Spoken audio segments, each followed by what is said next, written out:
تو مکه عشقی و من عاشق رو به قبلتم، من اولین قربونی عیدای فطر کعبتم.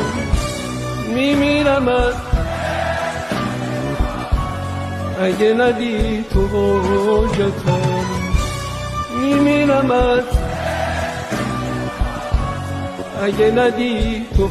ولی هیچی حریف اون وقتی نیست که تو دلت واسه کسی که زیر خروارها خاکه تنگ میشه. لحظه خدافزی که سینه ام فشردمه،